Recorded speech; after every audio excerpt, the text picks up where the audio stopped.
Pendant le mois de décembre, j'ai sorti une vidéo par jour pendant 24 jours et dans chacune de ces vidéos, je te présentais un film argentique, une sorte de calendrier de l'avent des pellicules. Et aujourd'hui, j'aimerais bien revenir sur cette série de vidéos.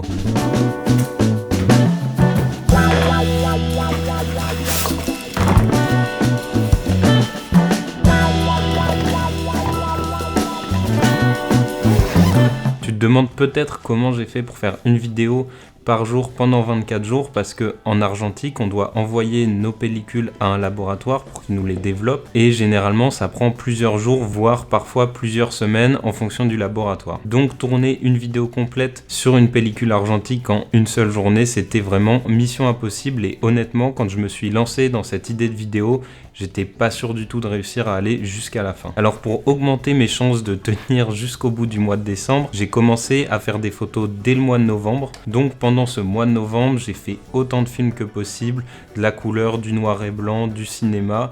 Je voulais réussir à m'avancer le plus possible sur les photos. Et toutes ces photos que j'ai faites au mois de novembre, je les ai directement mises en laboratoire pour les recevoir le plus vite possible.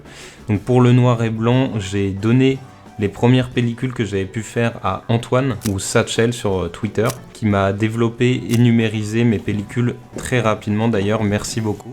Ensuite j'ai confié une partie de mes pellicules couleur, cinéma, diapositive à Reportage Images et à Nation Photo. Et pendant le mois de décembre, j'ai envoyé le reste des pellicules couleur qui me restaient à Grainy Rolls, qui m'a développé et scanné mes photos. Et pour le reste du noir et blanc, je l'ai fait moi-même à la maison pour essayer de gagner le maximum de temps. Prendre cette avance, ça me permettait d'être certain d'avoir des vidéos prêtes dès le 1er décembre et d'avoir aussi un petit matelas de sécurité pour être sûr de toujours avoir une vidéo à publier le lendemain. Enfin bon, ça c'est ce que je pensais parce que ça s'est pas passé exactement comme prévu. Parce que forcément ça pouvait pas être si simple et pendant ce mois de décembre j'ai eu quelques difficultés qui sont présentées à moi.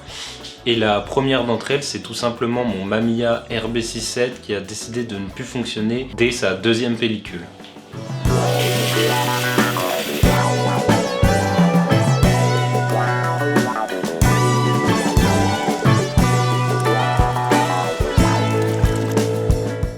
J'avais prévu de te présenter 5 pellicules moyen format et dès la deuxième pellicule, il y avait déjà plus que 3 photos sur toute la pellicule et pour les 3 autres pellicules, elles étaient complètement vierges. Alors à ce moment-là, il a fallu que je trouve une solution de secours et comme mon Mamiya ne fonctionnait plus, je pouvais plus te présenter de pellicule moyen format. Donc j'ai cherché dans mon frigo des pellicules 35 mm qui pouvaient me rester et qui soient intéressantes à te présenter.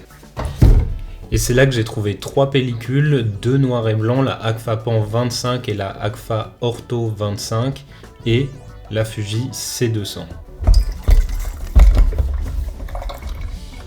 En plus de ça, j'ai aussi dû faire face au manque de temps parce que j'ai déjà un travail à temps plein qui me prend pas mal de mon énergie et de mon temps. Alors pendant un bon mois et demi, dès que je rentrais du travail, je savais que j'avais soit une vidéo à filmer, soit une vidéo à tourner, mais j'avais toujours du boulot à faire à la maison. Et préparer une vidéo, ça prend déjà pas mal de temps, mais en préparer 24, donc une par jour, ça demande encore plus de travail. Et en plus, la petite surprise du Mamiya qui ne fonctionnait plus, ça m'a pas aidé à gagner du temps sur la prise des photos et le montage des vidéos. Et ça m'a fait perdre le peu d'avance que j'avais déjà. Parfois, je me retrouvais même à monter la vidéo du lendemain jusqu'à tard dans la nuit pour être sûr qu'elle puisse sortir et donc pour pallier à ce manque de temps, j'ai dû apprendre à être plus efficace dans mon écriture, dans mon montage et dans la publication des vidéos. Et j'ai mon pote Isidore qui a eu la gentillesse de bien vouloir me faire un démontage d'une des 24 vidéos et si t'as deviné laquelle c'est d'ailleurs, n'hésite pas à me le dire en commentaire. Bon, je développe cette pellicule et après je t'explique ce que ça m'a apporté parce que oui, ce petit défi que je me suis lancé m'a vraiment apporté beaucoup de choses.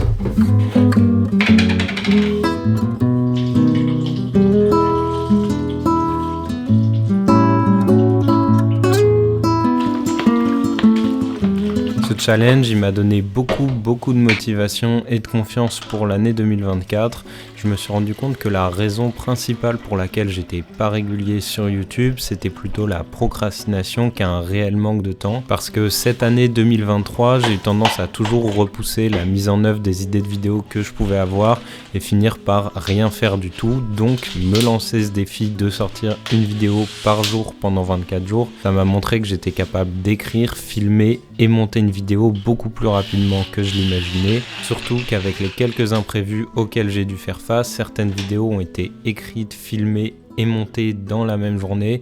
Donc pour cette année, j'ai vraiment plus aucune excuse. Pour m'apporter une dose de motivation en plus, vous avez été plus de 165 à découvrir la chaîne grâce à cette série de vidéos. Donc bienvenue au nouveau dans l'aventure et surtout merci à tous de m'avoir soutenu pendant tout ce mois-ci. C'est vraiment super encourageant. Pour ceux qui découvrent ma chaîne, je fais des vidéos sur des sujets qui me passionnent, donc principalement la photo et le longboard. Et pour cette année, je vais tout donner pour sortir au moins 2 vidéos par mois, donc une toutes les 2 semaines. J'ai déjà pas mal d'idées, il me reste plus qu'à les mettre en œuvre et à filmer tout ça. Et nous, on arrive déjà à la fin de cette vidéo, j'espère qu'elle t'aura plu. Si c'est le cas, n'hésite pas à me le dire en commentaire. Oublie pas de t'abonner et de mettre la cloche pour pas rater la prochaine vidéo. Et nous, on se retrouve dans 2 semaines dans une nouvelle vidéo. A plus!